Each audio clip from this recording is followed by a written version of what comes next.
একটা চিপস কিনে দিলে একটা বাচ্চাকে, একজন ভদ্র মার্জিত ফ্যামিলির মানুষ তাদের বাচ্চাকে শিখায়, আব্বু আঙ্কেলকে থ্যাংক ইউ দাও, আঙ্কেল তোমাকে একটা চিপস কিনে দিছে, 10 টাকার একটা চিপসের জন্য বাবা শিখাইছে, মা শিখাইছে আঙ্কেলকে ধন্যবাদ দিতে হয়। আর এই কায়নাতের সব কিছু দিয়ে যিনি আমাকে লালন করছেন তাকে সেজদা দিতে হয় না? এইটুকু শিখাইলেন না? কি ভদ্রতা শিখাইলেন, কি আদব শিখাইলেন বলে?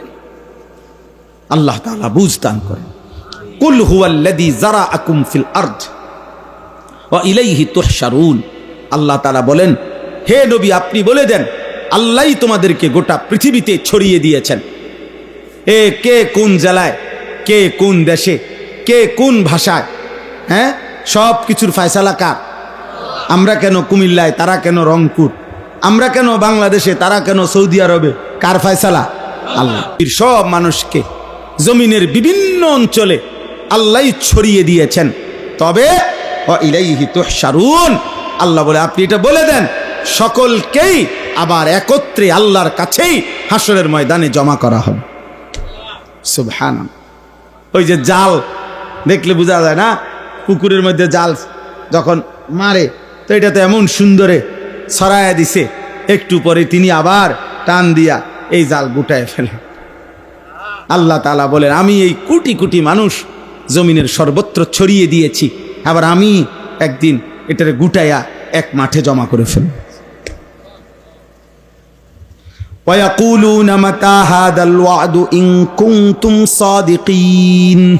আল্লাহ বলে নাফরমান পাপীরা তারা বারবার নবীকে বলে, হে মুহাম্মদ যদি তুমি সত্যবাদী হও তো সেই ওয়াদাকৃত দিন হাসরের মাঠ কই হচ্ছে না কেন, কোন দিন হবে বলো?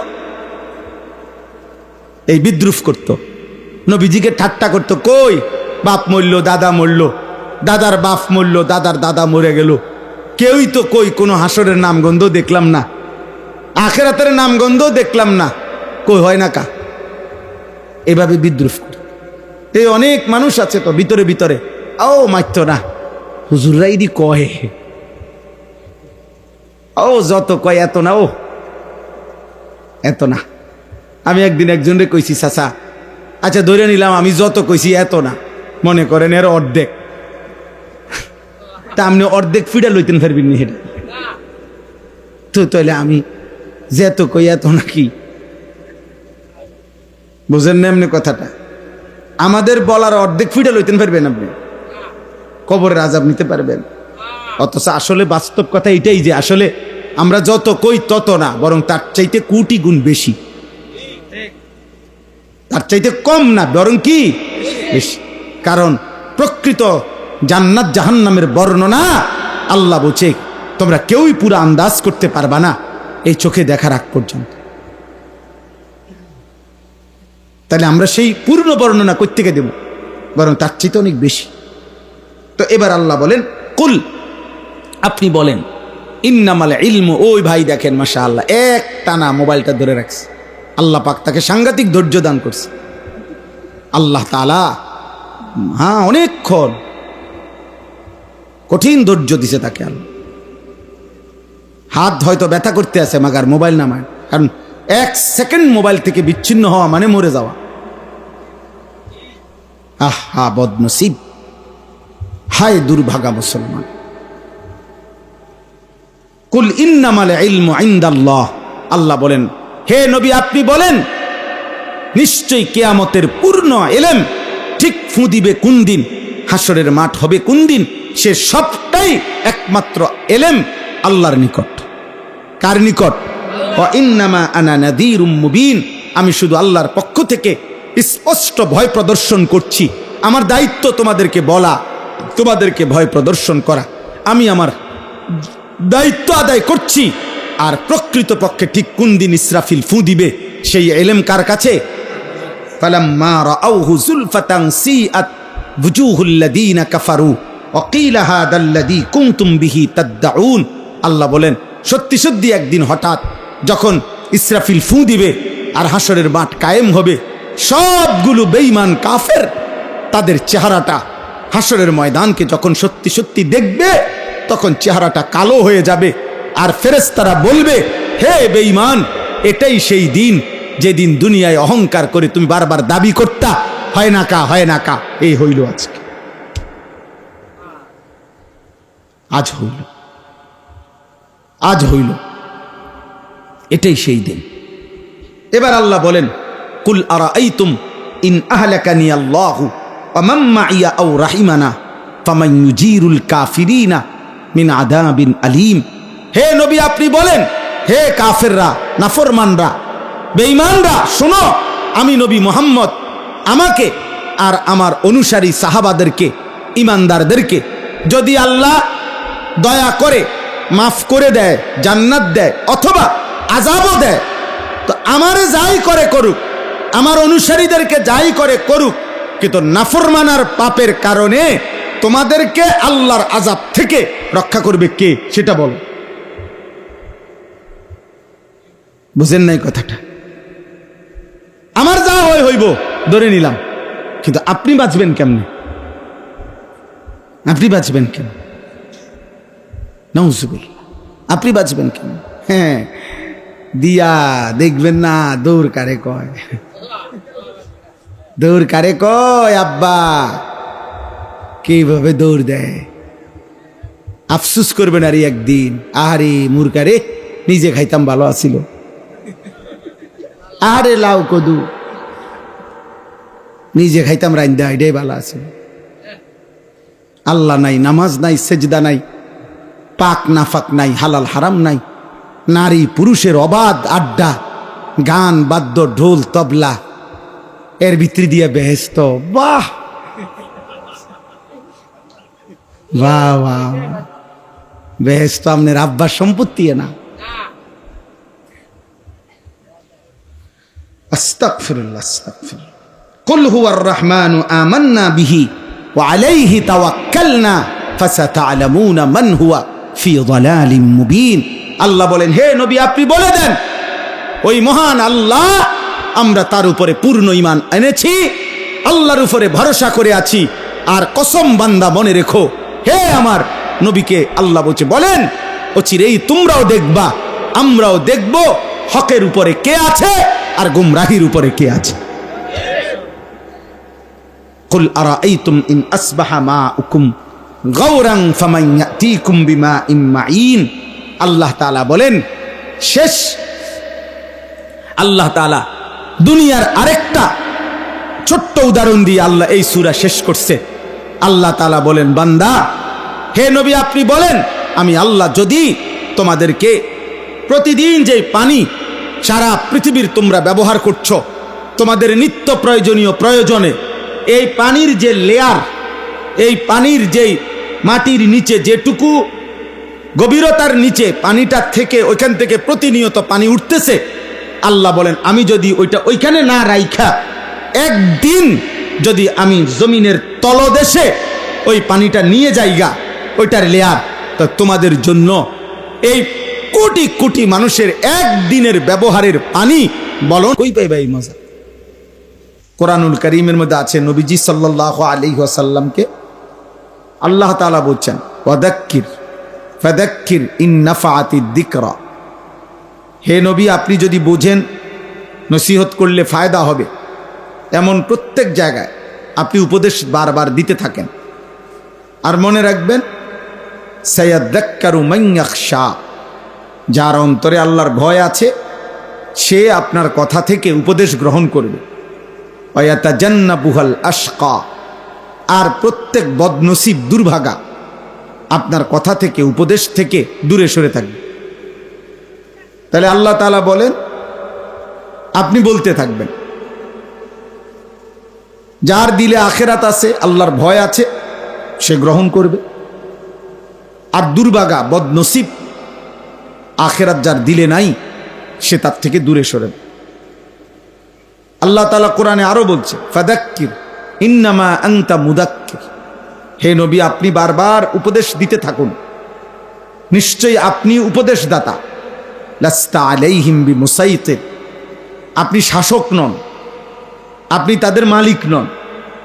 আপনি এ কথা বলার অধিকার রাখেন না যে যদি ইমান না আনো কল্লা ফালাই দেবো, ফাঁসি দিয়ে দেবো, জেল দিয়ে দেবো। না, আপনি মালিক না, মালিক আমি আল্লাহ। ফয়সালা দেব আমি, উপদেশ দিবেন আপনি। আপনি শুধু বারবার উপদেশ দিতে থাকেন, ফয়সালা আমি আল্লাহর হাতে।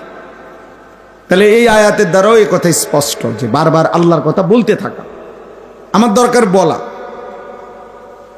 দাঈর দরকার বলা। কয়জন শুনলো, কে শুনলো? আজকে এত বছর ওয়াজ করেন, কই মানুষ নামাজি হইল কয়জন? আমনে গনেন, আমার গোনার দরকার কি?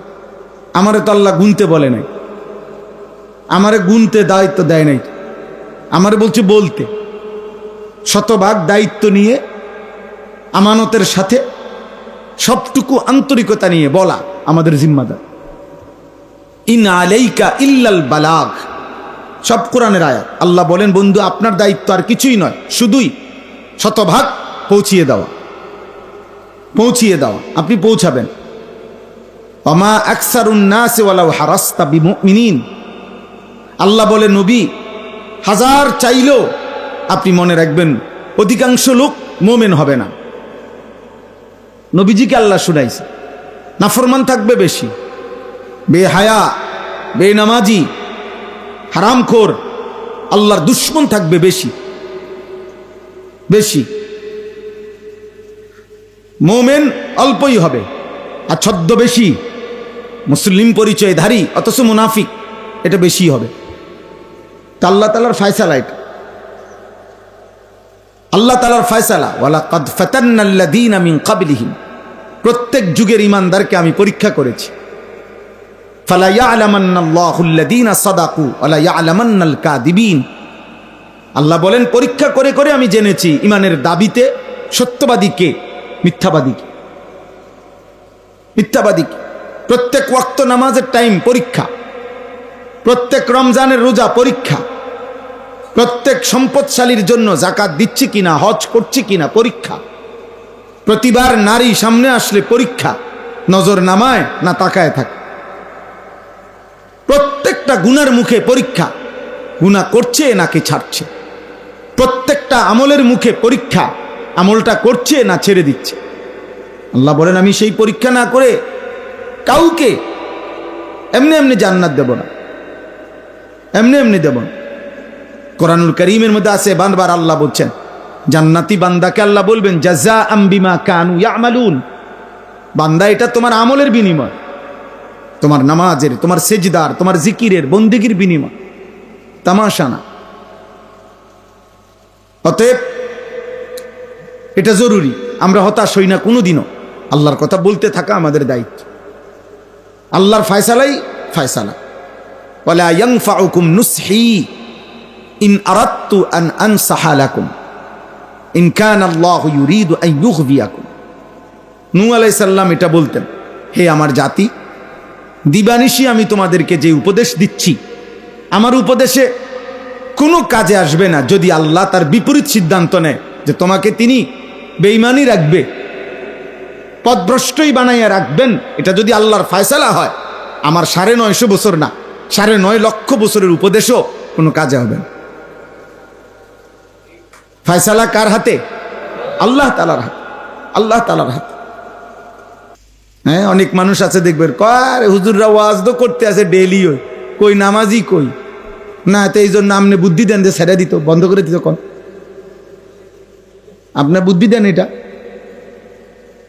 সবাই আপনার মতো বই বই সাদোয়ানে বিড়ি খাক, বলেন সবাই আপনার সাথে বসে বিড়ি খাক, যেহেতু কেউ নামাজি হচ্ছে না তো বন্ধ করে দেই, এটা নিয়ে দায়িত্ব। আর নামাজি হচ্ছে না আপনাকে কে বলছে? কে বলছে পরিবর্তন হচ্ছে না? প্রতিদিন পরিবর্তন হয়, প্রত্যেক দিন। খোদার কসম, এই বাংলাদেশেও প্রতিদিন আমাদের মুসলিম কিশোর, যুবক, নওজোয়ান ছেলে হাজারো প্রতিদিন ১ জন, ১০ জন, ২ জন, ৪ জন আল্লাহর দিকে ফিরছে। লক্ষ লক্ষ যুবক আমরা জানি আলহামদুলিল্লাহ গুনাহ করে করে ক্লান্ত, গুনায় আর মজা পাচ্ছে না, নারী দেখে আর ভাল লাগে না, আর কত দেখবে? উলঙ্গ ছবি আর কত দেখবে? অস্থির দৃশ্য আর কত দেখবে? অসভ্যতা আর কত করবে? আর কত? গুনাহ কোনোদিনও তৃপ্তি দেয় না, আজ না হোক কাল থামতেই হয়। পাপী থামেই, এটাই সত্য। পাপী একদিন আফসোস করে যে কিছুই পাইলাম না, কিছুই পাইলাম না। হারামখোর একদিন থামেই, একদিন বেলা শেষে দেখে কেউ তাকে ভালোবাসে না। সুদখোর একদিন দেখে কেউ তাকে ভালোবাসে না। ঘুষখোর একদিন দেখে কেউ তাকে ভালোবাসে না। আপনজনও না, দূরের কেউ। যেই আলারে সুযোগ পায় সেই কয় সুদখোর, যেই আলগা সময় পায়, সুযোগ পায়, সেই কয় 2 নম্বর। হ্যাঁ, দুশ্চরিত্র। শেষ পর্যন্ত ইজ্জত মিলে না আব্বা, শেষ পর্যন্ত সম্মান মিলে না। 70 বছর পরে হইল পাপী, তার প্রজন্মের কেউ হইল পূর্বপুরুষের পাপের প্রায়শ্চিত্ত হিসেবে তাকে শুনতে হবে, তোর দাদা 2 নম্বর আছিল, তোর বাপ 2 নম্বর আছিল। আমরা জানি, লম্বা কথা কইস না। কোনো পাপী আখেরাত তো নাই, দুনিয়াতেও নাই, ইজ্জত মিলে না, এটাই সত্য। ইতিহাস বারবার এটাই দেখাইছে, আমরা পড়ছি আলহামদুলিল্লাহ। ইতিহাসের হাজারো বই, হাজারো পৃষ্ঠা আলহামদুলিল্লাহ আমরা পড়ছি, দেখছি। বারবার ফিরে ফিরে আসে ইতিহাস এটাই, যে পাপী, জালেম, নাফরমান, চরিত্রহীন লজ্জিতই হয়, লজ্জিতই হয় শেষ পর্যন্ত। এই জন্য আব্বা এটা বোঝা উচিত, মূলত ফয়সালা আল্লাহর হাতে। আল্লাহর দয়া ছাড়া, আল্লাহ তাআলার মেহেরবানি ছাড়া ইবাদত, আমল, আখেরাত, নামাজ, বন্দেগী, পরকালের অনুভূতি অনেক বড় নিয়ামত। ভাত খাওয়া কোনো নিয়ামত না, বিরাট কিচ্ছু না। পেশাব পায়খানা কোনো নিয়ামতের কিছু নেই, স্বাভাবিক বিষয়। তো গরু ছাগলের এই চাহিদা পূরণ হয়। ঘর দুয়ার, বিল্ডিং, দালান, এটা কোনো নিয়ামত না। গরু ছাগলও বিল্ডিং এর মধ্যে থাকে। ইউরোপ আমেরিকার মধ্যে শুকর পালে সেন্ট্রাল এসিওয়ালা বিল্ডিং এ, কুত্তা পালে একদম ফুল এসিওয়ালা ভবনে, সেন্ট্রাল এসি। হেলিকপ্টার দিয়া ক্ষেতের মধ্যে সার দেয়। 1 কোটি টাকা দামের গাড়িতে, 80 লাখ টাকা দামের গাড়িতে জাপানে ছাগলের ঘাস টানে। ওরা কিছুদিন চালাইয়া দিলে 5,000 কিলো, 10,000 কিলো এরকম কিছু চালাইয়া দিয়া ফাড়াই দিলে এটা আমাদের দেশে হয় ইনটেক ব্র্যান্ডেড গাড়ি। বুঝেন নাই? হ্যাঁ, তাহলে এই জন্য বললাম, দুনিয়া এবং এর মধ্যে যা কিছু আছে এটা আমার অর্জন হয়েছে, শুধু হচ্ছে, এটার মধ্যে সফলতা না। সফলতা আখেরাত, কামিয়াবি আখেরাত, আমারও আপনারও, জওয়ানেরও বুড়োরও, মাদেরও বোনদেরও, মানুষ মাত্রই কামিয়াবি আখেরাত। এজন্য এটুকু বুঝা এটা জরুরি। 2-4 জন এখনো মোবাইলে ধরে রাখছেন হাতে, আমি নিষেধ করা সত্ত্বেও, এমন বেয়াদব চলে গেলে ভালো, এমন 2-1 জন বেয়াদব উঠে গেলে ভালো হয়। আর নাই তো এর পরের বার আরো একবার সতর্ক করলাম, এবার কিন্তু ডাইরেক্ট ধমক দেব। এজন্য ভাই এটা জরুরি, অনুভূতি চাই। আমাদের প্রিয় হযরত মাওলানা মুফতি আমজাদ সাহেব, আপনারা শুনতেছিলেন, আমি আইসাও শুনতেছি, বলছেন রাসূলুল্লাহ সাল্লাল্লাহু আলাইহি ওয়াসাল্লাম একটি আমল হজ, কি পরিমাণ কঠোরতা করছেন নবীজি, কি কঠোর কথা বলছেন, যে আমার যে উম্মত ফরজ হয়েছে অথচ হজ করলো না, মরে গেল। আল্লাহ নবী সাল্লাল্লাহু আলাইহি সাল্লাম বললেন, এটা হয় ইহুদি মরছে না খ্রিস্টান মরেছে। আমি জানি না এটা ইহুদি মরলো না খ্রিস্টান মরল, মানে এনে কিন্তু এভাবে বলে নাই যে এটা কি মুসলমান মরছে না ইহুদি মরছে, এটা বলে নাই। এটা কি মুসলমান মরলো না খ্রিস্টান মরলো, এটা বলে নাই। বলছে এটা হয় ইহুদি হয়ে মরছে না খ্রিস্টান হয়ে মরেছে, মুসলমান হয়ে মরে নাই এটা নিশ্চিত। এবার কাফেরের কোন আইটেম, কি ইহুদির আইটেম না খ্রিস্টান আইটেম, নবীজি বলেন এটা আল্লাহ পাক জানে, বাকি এটা মুসলমান না। কি বৈশা রয়েছে উনি, আমার দায়িত্ব আমি শেষ করছি হুজুর, তারা 4 জনরে বিদেশ পাঠাইছি।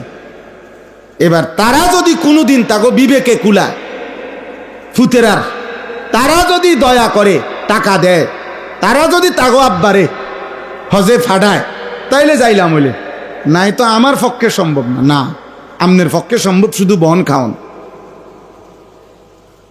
আমনের দায়িত্ব হইল শুধু সাদওয়ানে গপ মারন, লম্বা লম্বা কথা কন, এটাই আমনের শেষ জীবনের কাজ।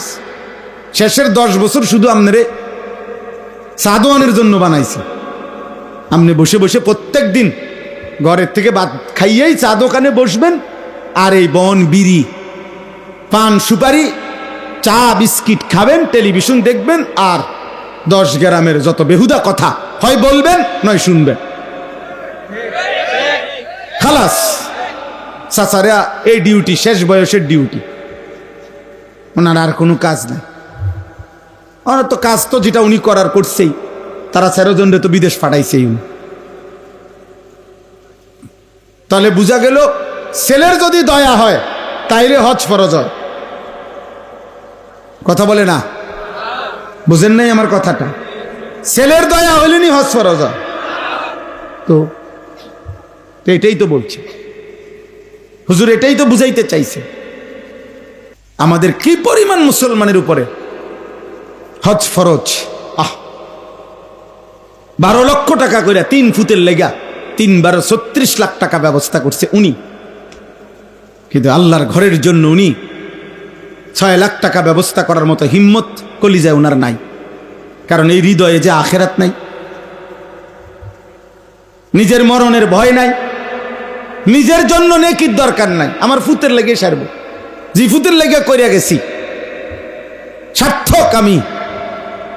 আহা না আব্বা, জিফুতের জন্য করা কেউ নিষেধ করে নাই, জিফুতের জন্য উপার্জন কেউ বন্ধ করে নাই, কিন্তু নিজেকে ভুলে গেলেন কেন? আপনার আখেরাত ভুলে গেলেন কেন? ভুলে গেলেন কেন? সম্পদ আছে, ও ফুতে যদি দয়া করিয়া টাকা দেয় তাহলে কোরবানি দিব। ও মা, তো তুই টিয়া না দিলে আব্বাই করতে কোরবানি দিব না। আপনি করতে কোরবানি দিবেন, আপনি হাঁটবেন ঈদের দিন, আপনি গ্রামে গ্রামে হাঁটবেন, বুঝলেন না? ডাইরেক্ট কি কন হুজুর, আমি করতে টিয়া আনু ডাইরেক্ট, অথচ উনি এখনো পূর্ণ সম্পত্তির মালিক,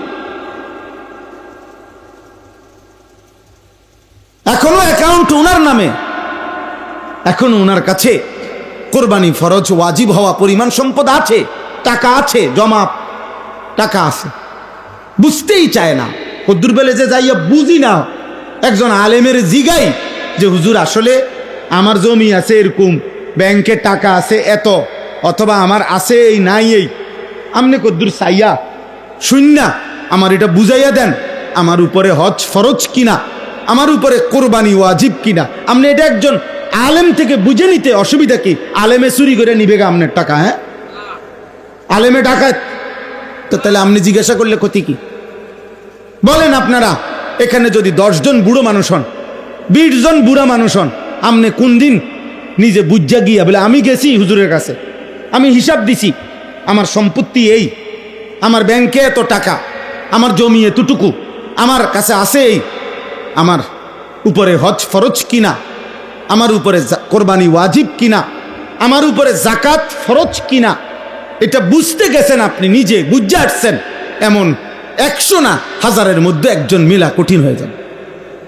ওই মনে হইলে দেয়, মনে হইলে আমগো বাইত কোরবানি হয়েছে, আমরাও ঘরে হ্যাঁ ঘরে কোরবানি হয়েছে শেষ, অথচ 4 ফুট 3 ফুটে ইনকাম করে, 2 জন ঢাকা থাকে, 2 জন বিদেশ থাকে, বুঝেন নাই কথাটা? সবাই কেউ 20,000 কেউ 10,000 করে টাকা দিছে। এবার ঘরের মধ্যে দুজনের নামে, হয় মার নামে নয় বাপের নামে নয়, তারা দুজনের নামে কোরবানি দিয়ে দিছে। হ্যাঁ, এই তো কোরবানি হয়েছে তো আমগো ঘরে। এটা নিয়ে কোরবানির বিধান। কোরবানি বুঝিয়ে 4 ফুটের ইনকাম মিলাইয়া বাপের নামে কোরবানি দেওয়া, এটারই নি কয় কোরবানি। তো আপনার নামে যে কোরবানি দিলেন এটা তো কোরবানি হয়েছে আপনার, তো তার উপরে যে কোরবানি ওয়াজিব, তো এইটা ওইটা কি, ওইটা কে আদায় করবে? বুঝেন নাই কথাটা? প্রবাসী ছেলেটার কাছে তার উপরে তো কোরবানি ওয়াজিব হয়, তো তার কোরবানি কই? বুঝেন নাই আমার কথাটা? বাবা মার নামে কোরবানি দিছে, বাবা মার পক্ষ থেকে ওনাগরে টাকা পাঠাইছে, ভালো কথা। টাকা তো সে সারা বছরেই পাঠায়, তো তুমি তোমার মা বাপের দিছো, তো তুমি দিবা না? মা বাবার হক হিসাবে তুমি মা বাবার খেদমত হিসাবে দিছো, তো তোমার কোরবানির টাকা কই? এই 30,000 দিয়ে দিছি, এডি মিলাইয়া দেন জবাই। আরে আমরা ঘরে কোরবানি হইলে আমরা ঘরে বেডিতে একজন বাচ্চা উগা, কে খাইবে এত গোস্ত হুদা নষ্ট করে? কে খায় গোস্ত? গরুর গোস্ত খায় কয়জনে? এটার নাম নি কোরবানি? গরুর গোস্ত খায় কয়জনে? এ কথা চিন্তা করে নি আপনি কোরবানি দিলেন? এটা ইবাদত, এটা কি গোস্ত খাওয়া? এটা শরীয়তের আমল না। রাসূলুল্লাহ সাল্লাল্লাহু আলাইহি সাল্লাম বলছেন, যার উপরে কোরবানি ওয়াজিব অথচ সে কোরবানি করলো না, আল্লাহর কসম নবী বলছে সে যেন মুসলমানের ঈদগাহে না আসে, সে যেন মুসলমানদের সাথে নামাজ পড়তে না আসে। নিষেধ করছে, ফালা ইয়াকরাবান্না মুসাল্লানা। লক্ষ লক্ষ মহিলার উপরে কোরবানি ওয়াজিব, লাখ লাখ, বর্তমান সময়ের 99% মহিলার উপরে কোরবানি ওয়াজিব। খবরও নাই, ও ফিতরা দিছে 70 টাকা, বেডিরে বুঝাই দিছে তোমার নামে ফেতরা দিছি। একের জোরে আইয়া কইছে, চিন্তা করো না, দিছি তোমার নাম, তোমার বেহেস্তের বুঝ করে দিছি 70 টাকা দিয়া আল্লাহর রহমতে বেহেস্ত আশা করি হয়ে যাবে। বেহেস্তের দাম দিছে 70 টাকা, 110 টাকা, 110 টাকা ফেতরা দিছে। কি খামখেয়ালি কথা? কে কারে দেয় টেয়া? আমি দিক কেনে দিছি আল্লাহ রে, বুঝেন না? এখন 110 টাকা দিছে। মসজিদের বারান্দা থেকে চিৎকার দিয়া বলে, হুজুর বলে দিয়েন মাইকে ফেতরা কত? 110। বুঝেন না? মাইক কি পুরা জেরাম চুক্তি, মাইক না মাইলেও তো 6 জনের আইব সর্বোচ্চ 660 টাকা। এটা তো মাইক ভাড়া দিলে আর টেয়া থাকতো না। এই হলো আমাদের খামখেয়াল। আমি হুজুরের কথার কারণে মনে করাই দিলাম, আব্বা এটা খামখেয়ালি করলে হবে না। রাসূলুল্লাহ সাল্লাল্লাহু আলাইহি সাল্লাম বলছেন, যার উপরে যাকাত ফরজ, খোদার কসম সে যদি যাকাত না দেয়, আল্লাহ নবী বলছেন, বুখারীর হাদিস, হাসরের ময়দানে দাঁড় করাইয়াই জাহান্নামে পাঠাইবার আগেই যাকাত যে আদায় করে নাই, হাসরের ময়দানে থাকতেই বিচার কার্য, হাসরের ময়দান, কোরআনুল কারীমের স্পষ্ট আয়াত, পরিষ্কার কোরআনের আয়াত, হাসরের ময়দানের একদিন 50,000 বছর। কত বছর আব্বা? 50,000 সানা, 50,000 বছর। আল্লাহ নবী বলেন, যাকাত যে আদায় করে নাই, হাসরের ময়দানেই দাঁড় করাইয়াই তাকে শাস্তি দেওয়া শুরু হবে 2 ভাবে। এক, তার সারা দেহে বিষধর সাপ পেঁচাইয়া তার 2 মুখ সাপ তার 2 গালে ঠোকরাইতে থাকবে। আর দ্বিতীয়ত, আল্লাহর কোরআনে বলছে, তার স্বর্ণ রৌপ্য জমানো টাকা আগুনের মধ্যে পোড়াইয়া এরকম গোলাকার বানাইয়া, বলের মতো বানাইয়া, ওইটা দিয়া তার কপালে, কোমরে, পিঠে দাগ দেওয়া হবে। এটা হাসরের মাঠে মাঠে, জাহান্নামে না। জাহান্নামের ফিডা পরে, জাহান্নামের আযাব পরে, এটা হাসরের মাঠে। কোরআন শরীফের আয়াত, ইয়াউমা ইউহমা আলাইহা ফি নারি জাহান্নাম ফাতুকওয়া বিহা জিবাহুহুম ওয়া জুনুবুহুম ওয়া যুহুরুহুম। আপনারা মামুলি মনে করবেন না। অসংখ্য অনেক ছেলে আছে অবিবাহিত, কিন্তু চাকরি করো, ব্যবসা করতেছ। তুমি অবিবাহিত হলে কি হইছে? যাকাত কিংবা হজ ফরজ হওয়ার জন্য বিবাহ জরুরি না। বিবাহিত অবিবাহিত এখানে মাসালা না, কথা বুঝেন নাই আপনি? অবিবাহিত হলে কি, তুমি উপার্জন করছো, তোমার কাছে আলাদা জমানোর টাকা আছে, তোমার কাছে কমপক্ষে 1 লক্ষ টাকা জমা আছে, 70,000 টাকা জমা আছে। তুমি জানতে হবে কোন আলেমে দ্বীনের কাছে যে আমার উপরে যাকাত ফরজ কিনা, আমার উপরে হজ ফরজ কিনা, আমার উপরে কুরবানি ওয়াজিব কিনা। বুঝেন? ঈদের দিনে, কোরবানির ঈদের দিন ভোরবেলা 10ই জিলহজ 52.5 ভরি রূপার দাম সমপরিমাণ টাকা যার কাছে অতিরিক্ত আছে, তার উপরেই কোরবানি ওয়াজিব। 1 বছর থাকা জরুরি না কোরবানির জন্য। আরো বিস্তারিত মাসআলা আর দরকার, আমরা এটা বোঝানো সম্ভব, আলহামদুলিল্লাহ আমরা এটা পারতাম, কিন্তু মাহফিলে এটা বুঝাইয়া পারা যায় না। বরং উচিত প্রত্যেক রোগী যেমন নিজ প্রয়োজন ডাক্তারের কাছে বলে, আর ডাক্তার ওই আলোকেই প্রেসক্রিপশন দেয়। যদিও দেখা গেছে রুগী এই 30 জন জ্বরের রুগী, তবুও ডাক্তার কথা বলে দেয় না আপনারা যেহেতু 30 জনই জ্বর নিয়ে আসছেন সবাই আপনারা নাফা খাইতে থাকেন যান না। প্রত্যেক রুগী সে আলাদা আলাদা দেখে, আলাদা আলাদা ওষুধ দেয়, কারণ বয়স, ওজন, হ্যাঁ, এই ভিত্তিতে প্রেসক্রিপশন বদলায়।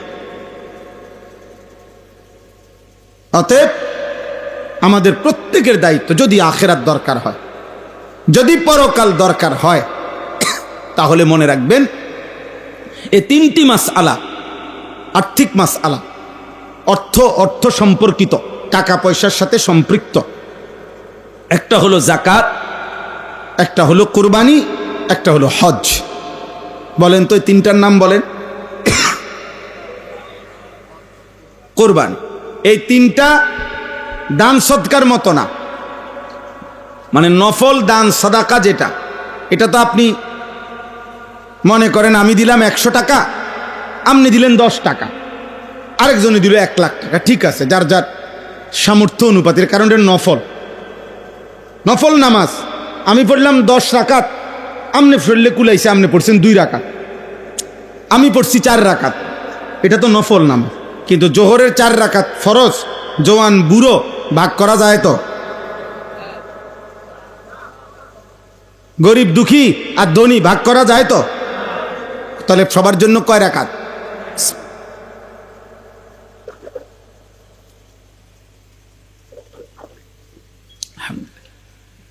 এটা বুঝছেন কিনা? তাহলে যাকাত এটা ফরজ বিধান, হজ এটা ফরজ বিধান, কোরবানি এটা ওয়াজিব বিধান। খামখেয়ালি না, এটা করলে করলাম, করলাম হইলে আল্লাহ দিলে তো করতাম, কার মন না চায়, এসব ফাঁকনা কথা কইেন না, এসব সিরে বিজাইনা কথা কইেন না। কারে কন আমি মস্কারি করে, বুঝেন নাই কথাটা? মস্কারি করে এগুলা।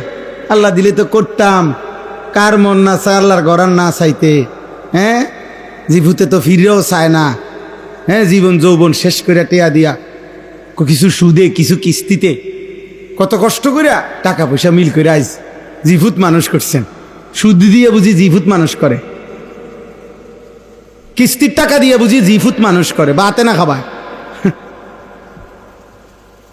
হারাম দিয়ে তো মানুষ হয় না বেটা, হারাম দিয়ে লালন পালন হইতে পারে, হারাম দিয়ে সে আবার উপার্জন শিখতে পারে, কিন্তু ইনসান হয় না। এজন্য কোনো হারামখোরের সন্তান মানুষ হয় না, উপার্জনকারী প্রাণী হয়, ইকোনমিক্যাল অ্যানিম্যাল, অর্থনৈতিক প্রাণী হয়, যে উপার্জন করা শিখছে, আবার দুনিয়ার রোজগার আরেকটা কামাই করার পদ্ধতি, যেটা শিক্ষা দিয়ে হোক শিক্ষা ছাড়া হোক, কোনো না কোনো পদ্ধতিতে রোজগার শিখছে। ইনকাম করলে মানুষ হইছে এটাকে বলে না। মানুষ আখলাককে বলে, মানুষ চরিত্রকে বলে, মানুষ সেজদাকে বলে।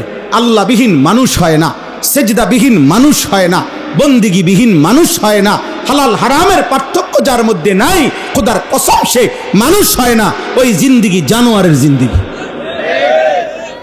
ওই যে জীবনে হালাল হারাম নাই, যে জীবনে পাক না ফাক নাই, যে জীবনে জায়েজ না জায়েজ নাই। যার কাছে মদ মধু বরাবর সে মানুষ না, যার কাছে গালি সালাম বরাবর সে মানুষ না, সে মানুষ না। আপনি গালিও দেন সালামও দেন এক তালে, হ্যাঁ আপনি বাতো খান বিড়িও খান এক তালে, আপনি বউও দেখেন টেলিভিশনে নাচ গান নর্তকীও দেখেন এক তালে। কি আপনার কাছে হালাল হারাম আলাদা না এক সমান? তো হালাল হারাম যার কাছে এক সমান সে মানুষ কেমনে? এটা তো গরু ছাগলের আখলাক।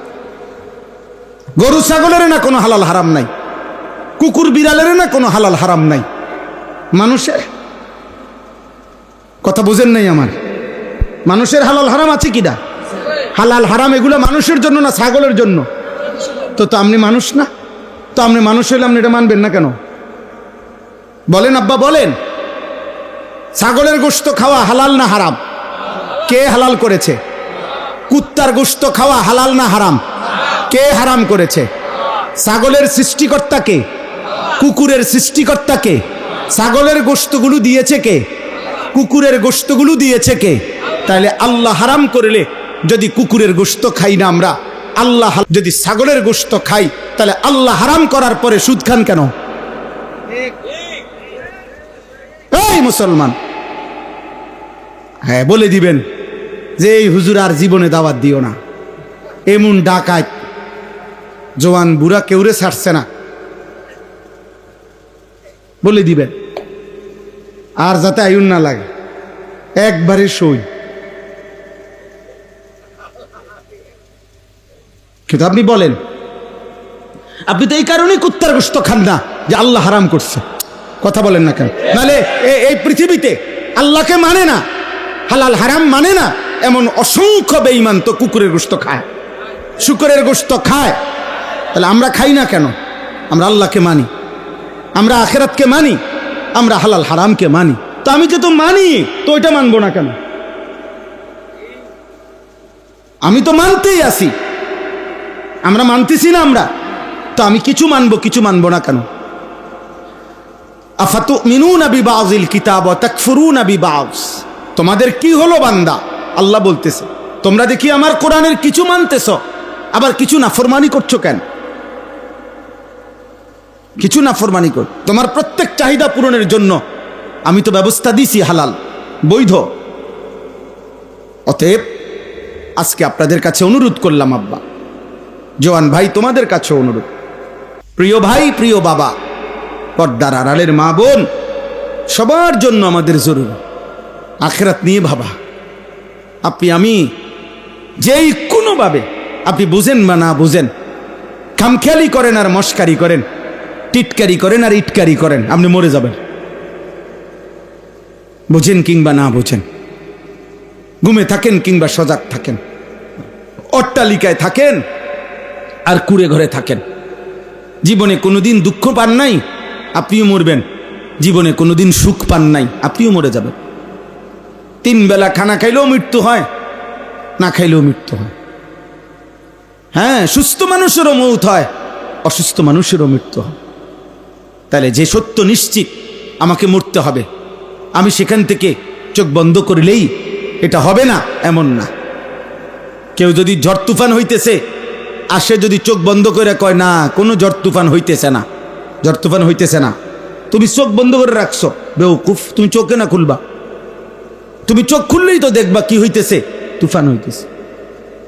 তাইলে আমরা প্রত্যেকেই, আমাদের আল্লাহ আমাদেরকে সৃষ্টি করেছেন, আমাদের সমস্ত অঙ্গ প্রত্যঙ্গ আল্লাহ দিয়েছেন, আমাদের বিবেক, আমাদের বুদ্ধি, আমাদের বোধ, আমাদের বিবেচনা, আমাদের আকল, আমাদের দিমাগ, আমাদের চোখ, আমাদের কান, আমাদের দেহ, আমাদের অন্তর, আমাদের প্রত্যেকটা সিদ্ধান্ত নেওয়ার ক্ষমতা, নড়া চড়া হাঁটা, সব কিছু কে দিয়েছেন?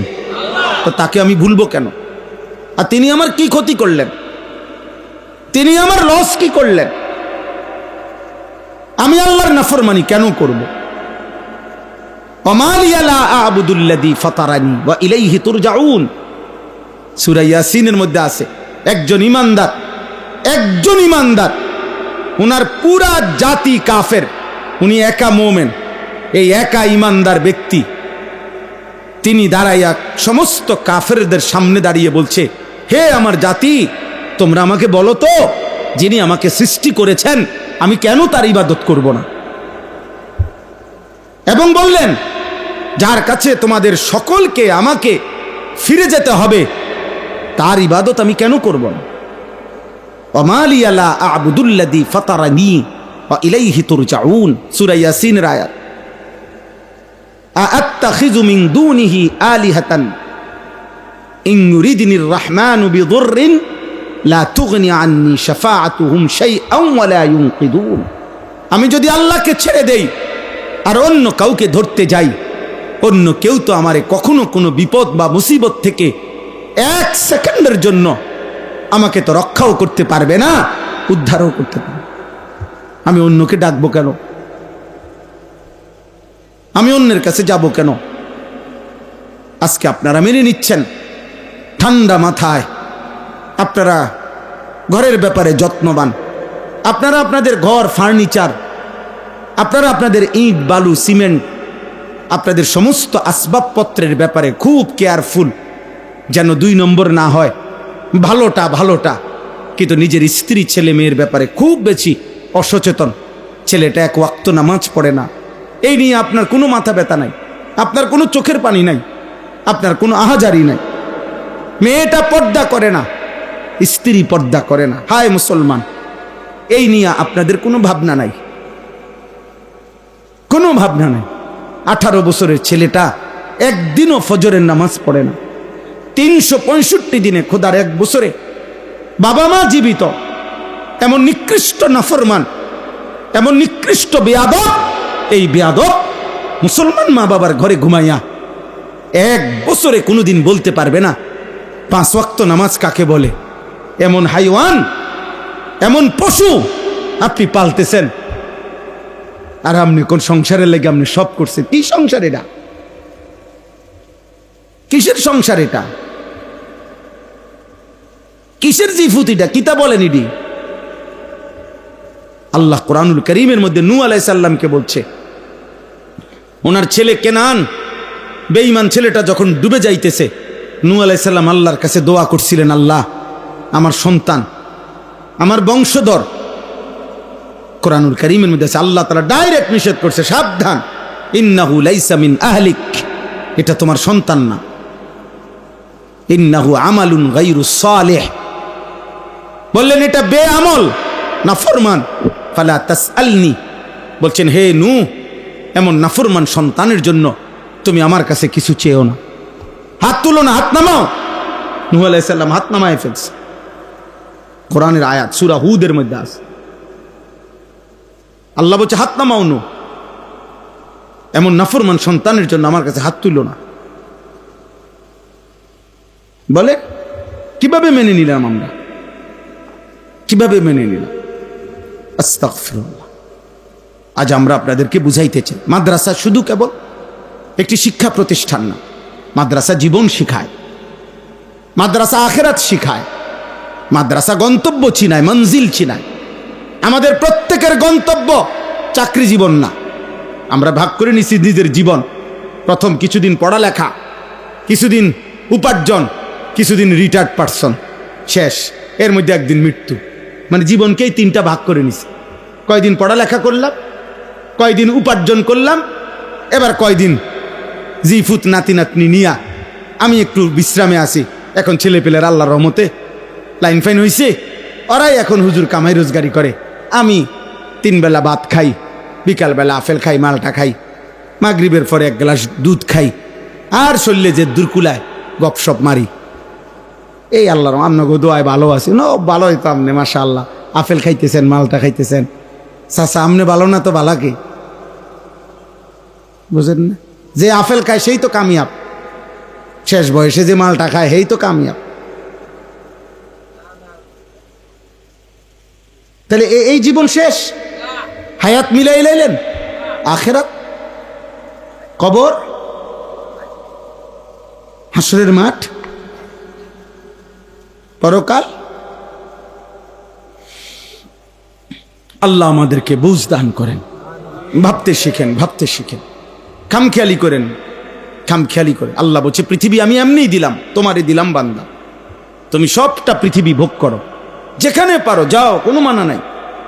যেখানেই যাবা আমার রিজিক আছে। দেশে থাকো, কোনো মানা নাই। বিদেশ যাইবা, কোনো মানা নাই। বিদেশ যাওয়া হারাম, কথা বলে না। বিদেশ যাওয়া মাকরু, না না। হুয়াল্লাযী জাআলা লাকুমুল আরদা দালুলা, আল্লাহই গোটা জমিন তোমাদের অধীন করে দিয়েছেন। ফামশু ফি মানাকিবিহা, এই যে সূরাতে আছে, আল্লাহ বলে তোমরা আল্লাহর জমিনের যেখানে মন চায় সেখানেই যাও, কোনো সমস্যা নাই। আকুলু মির রিজকি, আল্লাহ বলে আল্লাহর রিজিক তালাশ করো, বক্ষণ করো, সবখানেই রিজিক পাইবা। আমি সব জায়গায় রাখছি, সব জায়গায়। শুধু বান্দা দেশে থাকো আর বিদেশ থাকো, গ্রামে থাকো আর শহরে থাকো, ব্যবসা করো কিংবা চাকরি করো, আয় করো আর উপার্জন করো, কোনো মানা নাই। ঘর করো, সংসার করো, বাজার করো, ব্যবসা করো, বিল্ডিং করো, ছেলে মেয়ে বউ বাচ্চার সংসার করো, কোনো মানা নাই। শুধু বান্দা মনে রেখো ওয়া ইলাইহিন নুশুর, আমি আল্লাহর কাছে ফিরতে হবে। এই কথাটুকু শুধু মনে রেখো। আমার আর কোনো আপত্তি নাই। তুমি ভাত 3 প্লেট না 10 প্লেট খাইলেও আমি মানা করব না, খাইবা না, এটা তোমার জন্যই তো দিছি আমি। বোঝেন নাই আমার কথাটা? তোমাকে তো আমি নিষেধ করি নাই, আমি তো বলি নাই তোমাকে বান্দা, বাধা দিচ্ছি না তো, খাও ভোগ করো, দুনিয়া তোমার জন্য। কিন্তু তুমি আমার কথা মনে রেখো, আমার কাছে আসতে হবে। আমারে ভুলবা কেন? সারে দুনিয়া তেরে লিয়ে, তু সিরফ মেরে লিয়ে। তাম দুনিয়া তোমার জন্য, তুমি শুধু আমার জন্য। আমি শুধু তোমার সেজদা চাই, আমি তোমার গোলামি চাই। গোটা পৃথিবী আমি তোমাকে দিলাম, যাও নেও। ওয়াসাখখারা লাকুম মা ফিস সামাওয়াতি ওয়াল আরদ, আল্লাহ তাআলা বলেন আসমান ও জমিনের সব আমি তোমাদের অধীন করে দিয়েছি। আওয়ালাম ইয়ারাউ ইলাত তাইরি ফাওকাহুম সাফাতিন ওয়া ইয়াকবিদন, আল্লাহ বলে আমার কুদরত দেখবা বান্দা, দেখবা আমি তোমারে দেখাই। তোমার মাথার উপরে যেই পাখিটা উড়ে, ওর দিকে দেখো, একটা নজর ওই পাখিটাকে দেখো। এই শূন্য বাতাসে এই পাখিটা একবার ডানা বিস্তার করে উড়ে, আবার এই শূন্য বাতাসেই একবার ডানা বন্ধ করে গুটাইয়া স্থির হয়ে থাকে। সাফাতি ওয়া ইয়াকবিদন, আল্লাহ বলে এটা আমি করি। মা ইউমসিকুহুন্না ইল্লার রহমান, আমি আল্লাহ ছাড়া এই পাখিকে শূন্যে এভাবে ভাসমান রাখা অন্য কারো পক্ষে সম্ভব না। সুবহানাল্লাহ, কে মালিক? আল্লাহ বলেন ওই পরিমাণ একটা পাখির ওজন যদি হয় 0.5 কেজি, তুমি 0.5 কেজি ওজনের একটা মাটির ঢিলা উপরে মারো তো দেখো এটা স্থির থাকেনি। তো পাখিটা থাকে কেন? আমি রাখি, আমি রাখি, আমি রাখি। 40,000 ফিট উচ্চতায়, 36,000 ফিট উচ্চতায় বিমানটা ওড়ে। 600 জন যাত্রী, প্রত্যেকের 2টা করে লাগেজ। কি পরিমাণ ফুয়েল! 6,000 কিলোমিটার, 7,000 কিলোমিটার পথ যাবে সেটা শূন্যে। কত বেশি পরিমাণ তেল এটার ভিতরে আছে, কত কিছু যন্ত্রপাতি, ওজন, ভার। বিমানটার ওজন কত, তেলের ওজন কত, মালগুলার ওজন কত, মানুষটির ওজন কত। আয় করিম, এই বিশাল ওজনের এই বিমানটা 6,000 কিলোমিটার একসাথে উড়ে যাচ্ছে, মাঝখানে কোথাও ব্রেক দেয় না।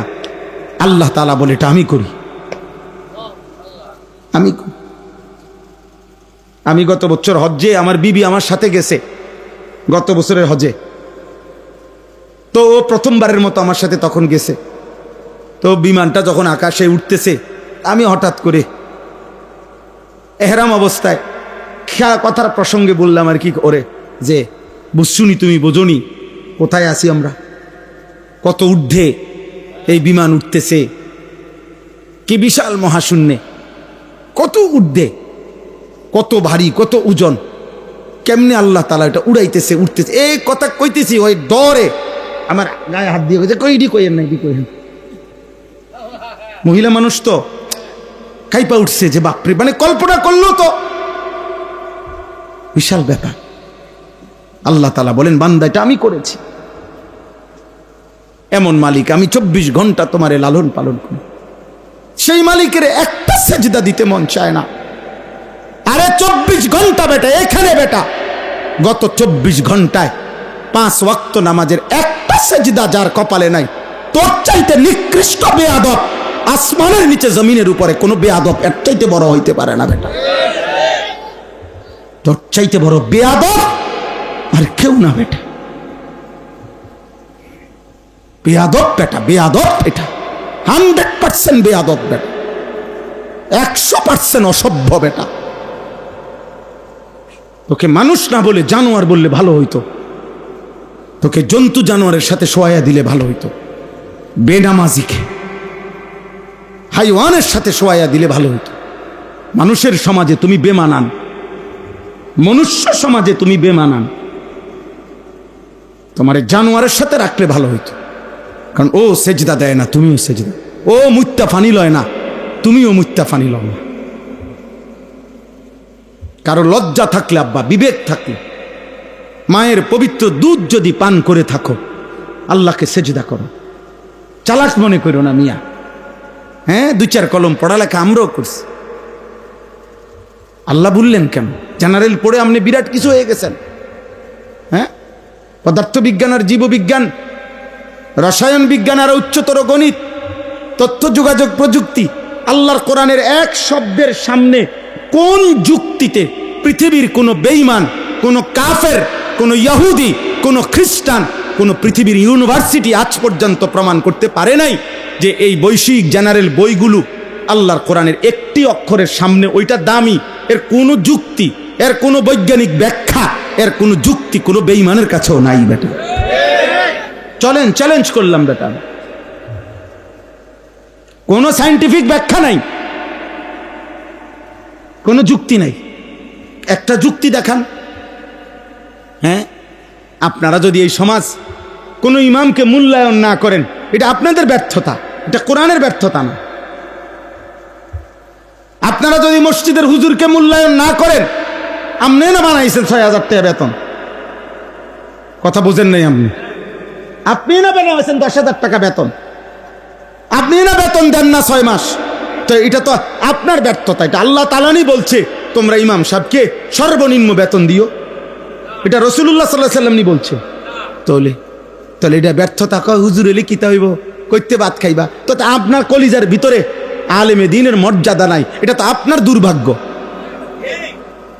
এটা তো আপনার দুর্ভাগ্য, আপনার ব্যর্থতা মিয়া, তো কোরআনের ব্যর্থতা না। রাসূলুল্লাহ সাল্লাল্লাহু আলাইহি ওয়াসাল্লামকে যেই সমস্ত নাফরমানরা মূল্যায়ন করে নাই, এতে করে নবী সাল্লাল্লাহু আলাইহি ওয়াসাল্লামের ইজ্জতের মধ্যে কমছে কদ্দুর? ওমা মোহাম্মদ হামিদে হামদে খুদা বাস, খুদা মদহে আফরি মুস্তাফা বাস। আল্লামা ইকবাল বলছে, শোনো দুনিয়াবাসী, নবীজি সাল্লাল্লাহু আলাইহি সাল্লাম একা আল্লাহর যত প্রশংসা করছেন, আল্লাহর প্রশংসা আর কেউ না করিলে মুহাম্মদের একার প্রশংসাই আল্লাহর জন্য যথেষ্ট। আর মুহাম্মদের প্রশংসা সাল্লাল্লাহু আলাইহি সাল্লাম, নবীজির প্রশংসায় এক আল্লাহ যত প্রশংসা করছে, গোটা কায়নাত যদি আর কোনোদিন নবীর একটা প্রশংসাও না করে, এটাই যথেষ্ট। মুহাম্মদ হামিদে হামদে খুদা বাস, খুদা মদহে আফরি মুস্তাফা বাস। মুহাম্মদ আস্তুমি খাহাম খুদারা, খুদায়া আস্তু হুব্বে মুস্তাফারা। আল্লাহর নবী মুহাম্মদ আল্লাহর ভালোবাসায় পূর্ণ করেছেন, নবীর ভালোবাসায় আল্লাহ পূর্ণ করেছেন সাল্লাল্লাহু আলাইহি ওয়াসাল্লাম। কি ভাবছেন আপনার আমার ভালোবাসার সস্তা 2-4 স্লোগান নবীর? হ্যাঁ, এটা নিয়ে আবার ভালোবাসে যে দূর কার্যা করে তার থেকে বেশি। ভালোবাসা 1.5 লাইন, ঝগড়া করে 6 লাইন, জিলাপি 2 আর না দিতে কার্যা। নবীর ভালোবাসায় ঝগড়া পাইছে না অর্ধেক। ভালোবাসা নিয়ে ঝগড়ার বিষয় এটা? নবী সাল্লাল্লাহু আলাইহি সাল্লামের ভালোবাসা ছোট্ট বিষয়? কথা বলেন না কেন? তো ভালোবাসায় দূরে সরাবেন কেন? ভালোবাসায় ধাক্কাধাক্কি করবেন কেন? ভালোবাসতে গিয়ে ধাক্কা দিবেন কেন? ফাসাদ করবেন কেন? দোয়া করেন আল্লাহ পাক যেন গোটা পৃথিবীর ইমানদারকে জান্নাত দিয়ে দেয়, প্রত্যেকের কলিজায় যেন নবীজির ভালোবাসা দিয়ে দেয়। আল্লাহ আমাদেরকে কবুল করে নেন, আল্লাহ আমাদেরকে মাফ করে দেন। চলো ভাই নওজোয়ান, কষ্ট করছো ভাই, সবার কাছে অনুরোধ, আব্বা নামাজ পড়েন। নষ্ট জিনিস, ফসা জিনিস, আব্বা আবর্জনা কেউ ঘরে রাখে না, আদর করে না। যেই ছেলে, যেই যুবক, যেই নারী, যেই মহিলা পচে যায়, চরিত্রহীন হয়, নষ্ট, লম্পট, চরিত্রহীন নারী, ছবি, অশ্লীল দৃশ্য, মদ, জুয়া, গাঁজা, ফেন্সিডিল, ইয়াবা, গান, বাদ্য, হারাম নারীর সাথে প্রেম, জিনা, ব্যভিচার, পুরুষ কিংবা নারী, বিবাহিত কিংবা অবিবাহিত, অসভ্যতার সাথে যেই সম্পৃক্ত, ও পচা মাল, ও নষ্ট জিনিস, একদিন এই সমাজ তাকে ফেলে দিবে। আরে কেউ মনে রাখে না, নষ্ট জিনিস মানুষ ফেলে দেয়, আবর্জনা ডাস্টবিনে ফেলায়, আবর্জনা কেউ ঘরে রাখে না। আমি অনুরোধ করি, একজন ছেলে ফেরো, একজন ফেরো, এমন সুন্দর জীবন নষ্ট করে দিও না আব্বা। নারী দেখে দেখে, ছবি দেখে দেখে অনেক ছেলের চেহারা কপ, চোখ ভিতরে ঢুকে গেছে, কালো চেহারা, মনেও পড়ে না যে চুল রাখছে মুশরিকের মতো, বেঈমানের মতো। কোনো ফাগলও দেখে না, নিজের চুলে নিজেই মুগ্ধ। হ্যাঁ, মানে নিজেই ফেসবুকে ছবি দেয়, নিজেই সেলফি তোলে বারবার, নিজেই অসাধারণ। অবশ্যই তোমার কাছে তো, তোমাকে পাগলের কাছে তো নিজেকেই অসাধারণ মনে হয়। এটাই তো সত্য, তুমি জানো না? মাতালের কাছে তো নিজেকেই মনে হয় অসাধারণ। শেষ আমার কথা, আমি অনুরোধ করলাম, আপনারা আপনাদের সন্তানের দিকে দয়া করেন, আপনারা আপনাদের ছেলে মেয়ের দিকে দয়া করেন, আপনারা মাদ্রাসাকে ভালোবাসবেন, বলেন ইনশাআল্লাহ। যে করুক, এই গ্রামের, এই সমাজের যার হাতে আল্লাহ চাইছেন, কেউ মনে করেন শুরু করছে, এই ভবনটা দিছে বা এই জায়গাটা দিছে, হতেই পারে, কেউ না কেউ দিছে মনে করেন, কোনো অসুবিধা নাই। একটি সমাজের প্রত্যেকেই একটা একটা মাদ্রাসা করতে হবে, এটা জরুরি না। কোনো না কোনো ভাবে কারো আল্লাহর দয়া হয়েছে, বাকিদের দায়িত্ব এটার সাথে সাধ্যমতো কম বেশি নিজেকে জুড়ে দেওয়া। বুঝেন না আমার কথাটা? আমি সব সময় বলি যে আব্বা, কমপক্ষে এতটুকু যেন না হয় যে কোনো মসজিদওয়ালারা, মাদ্রাসাওয়ালারা যেন না বলে এই লোকটা মাদ্রাসা বিরোধী, আপনার ব্যাপারে যেন এটা না বলে, এটা যেন না বলে। আমি কিছুই পড়তে পারলাম না কোনো মসজিদের জন্য, কোনো মাদ্রাসার জন্য, কমপক্ষে আমার ব্যাপারে যেন এটা কেউ না বলে আমার কথাবার্তার দ্বারা যে এই লোকটা মাদ্রাসার বিরোধী। তাইলে আপনার কিন্তু ভবিষ্যৎ বংশধর খোদার কসম ক্ষতিগ্রস্ত হবে, ঈমান পাবে না, আল্লাহ পাবে না, একদিন আখিরাতের পথ হারায় ফেলবে। আল্লাহর কালেমার সাথে, কোরআনের সাথে, দ্বীনের সাথে, কোনো আলেমে দ্বীনের সাথে যাররা পরিমাণও বেয়াদবি করতে নাই, ক্ষতিগ্রস্ত হবেন। আজ আপনি কিংবা আপনার জেনারেশন ক্ষতিগ্রস্ত হবে। আবারও বলছি, অতএব আমরা প্রত্যেক ইনশাআল্লাহ দ্বীনকে ভালোবাসি, মাদ্রাসাকে ভালোবাসি, বলেন ইনশাআল্লাহ। নিজেদের স্ত্রী, ছেলে মেয়ের ঈমান, আমল, নামাজ, দ্বীন শিখাবেন। যার ছেলে মেয়ে প্রত্যেককে দ্বীন শিখাইতে, 3 জনে 1 জন করলে হবে না। হুজুর আমার জিফুত 4 জন, 1 জনকে মাদ্রাসায় দিছি, কি মানে ভিক্ষা দিছেন? 4 জন সন্তান থেকে 1 জনকে মাদ্রাসায় দেওয়া, এটা কোরআনের কত নম্বর আয়াত? এটা নবী সাল্লাল্লাহু আলাইহি সাল্লামের কোন হাদিস? হ্যাঁ, তিনি বললেন আলা কুল্লি মুসলিম, তিনি বললেন দ্বীনি ইলম অর্জন করা প্রত্যেক মুসলমানের উপরে ফরজ। কয়জনের উপরে? 3 জনে 1 জন, 4 জনে 1 জন, না কি? তো তাইলে প্রত্যেকের মধ্যে 3 ফুট নাই, প্রত্যেকের মধ্যে মেয়ে নাই, তো আপনি, উনি নিজে নিজে সিদ্ধান্ত দেয়, উনি সিদ্ধান্ত দেয় তুই মাদ্রাসাত পড়বি, তুই স্কুলে পড়বি, হ্যাঁ তুই 5 ওয়াক্ত নামাজ পড়বি, তুই না পড়লেও সারবো, তুই আল্লাহর কোরআন শুদ্ধ পড়বি, তোরটা কোন শুদ্ধ না হইলেও চলবে। আল্লাহ ভি রাজি হো, शैतान भी नाराज ना हो, अल्लाह भी राजी हो, शैतान भी नाराज ना हो। আল্লাহও রাজি থাক, শয়তানও নারাজ না হোক। আর স্কুলকে হ্যাঁও করতে বলছি না, এটার অর্থ এটা বলি নাই, কসম খোদা এটার অর্থ এটা বলি নাই। জেনারেল শিক্ষা হারাম বলি নাই। আমি কুমিল্লা ভিক্টোরিয়া কলেজ থেকে মাস্টার্স পাস করছি। আমি সায়েন্স বিজ্ঞান বিভাগ থেকে এসএসসি দাখিল পরীক্ষায় 1998 সালে সারা বাংলাদেশে ফার্স্ট হয়েছি, 1 নাম্বার, আলহামদুলিল্লাহ। এই জন্য বললাম আমি নিষেধ করেছি না। উচ্চতর গণিত আমরা পড়ছি, বিজ্ঞান আমরা পড়ছি, সায়েন্স পড়ছি। অর্থ হইল আল্লাহ বুলাইলেন কেন? ওরে আল্লাহ বুলাইলেন কেন? 16 বছর পড়ার পরে এই ছেলেটা কোরআন শরীফ পড়তে পারে না কেন? অনেক মালিক বুলাইলেন কেন? আপনি কি জবাব দিবেন? এই ছেলেটা যদি হাসরের ময়দানে জিজ্ঞেস করে, আল্লাহ আমার আব্বারে শুধু একদ্দুর জিগান, 6 বছর বয়সে আমি কি পাপটা বাবার কাছে অন্যায় করছিলাম যে কারণে আমার আল্লাহর কোরআন থেকে বঞ্চিত করছে?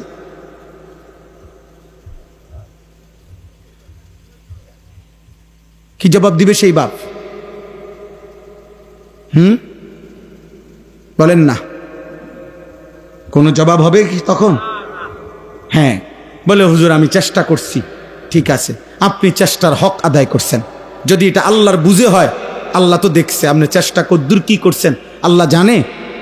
কথা বলে না, আল্লাহ দেখছে, ফয়সালা তিনি করবেন, ফয়সালা আল্লাহ করবেন। কিন্তু আপনি খামখেয়ালি করলেন, খামখেয়ালি করলেন। হ্যাঁ, জিফুত সব মাদ্রাসাত পড়লে সব আল্লাহ খুদা মাইন্ডে, সংসার চলবো কেমনে? না, সংসার চলতো না, সংসার চলতো না। সংসার আমনে চালান। আল্লাহ বলে না বান্দা, লা নাসআলুকা রিজকা, বাপ কিংবা ফুত, মা কিংবা ঝি, কারো রিজিক দেওয়ার জন্য আমি কারো সাহায্য চাই না। নাহনু নারযুকুক, আমি একা সকলকে রিজিক দেই। মায়ের রিজিক আমি দেই, মেয়ের রিজিক আমি দেই, বাপের রিজিক আমি দেই, সন্তানের রিজিক আমি দেই। কে? আল্লাহ আমাদেরকে কবুল করে নেন, আল্লাহ আমাদেরকে দিন দান করে। এই জন্য মাদ্রাসাকে ভালোবাসবেন তো ইনশাআল্লাহ। আল্লাহ তাআলা এই মাদ্রাসা কবুল করে নেন, মাদ্রাসার জরুরত পূরণ করে দেন। আল্লাহ তাআলা আমাদেরকে আল্লাহর উপরে, দিনের উপরে থাকার তৌফিক দান করে। 1 মিনিটে 2 মিনিটে তরজমা শুনেন। কুল হুয়াল্লাযী আনশাআকুম ওয়া জাআলা লাকুমুস সামআ ওয়াল আবসারা ওয়াল আফইদা কালীলাম মা তাশকুরুন। 29 নম্বর পারা, 67 নম্বর সূরা, সূরা মুলক। এই সূরার শেষ অংশ আমি পড়ছিলাম। আল্লাহ বলেন, হে নবী আপনি বলে দেন, তিনি আল্লাহই তোমাদের সকলকে সৃষ্টি করেছেন। তোমাদের কান, চোখ, অন্তর, অর্থাৎ যার দ্বারা প্রতিনিয়ত তোমরা দুনিয়ার সমস্ত প্রয়োজন, জ্ঞান, বুদ্ধিমত্তা আহরণ করো, সেই কান, চোখ, অন্তর, এ সব কিছু তিনি তোমাদেরকে দিয়েছেন। কালীলাম মা তাশকুরুন, অথচ আফসুস তোমরা সেই আল্লাহর কৃতজ্ঞতা আদায় করো কম। আল্লাহ বলেন, সৃষ্টি করলাম আমি, কান, চোখ, হৃদয় দিলাম আমি, অথচ আমার কৃতজ্ঞতাই কম আদায় করছে। আমার কথাই মনে পড়ছে কম। এ কেমন কথা? আমার কথাই মনে পড়ে। কি নাফরমান মানুষ।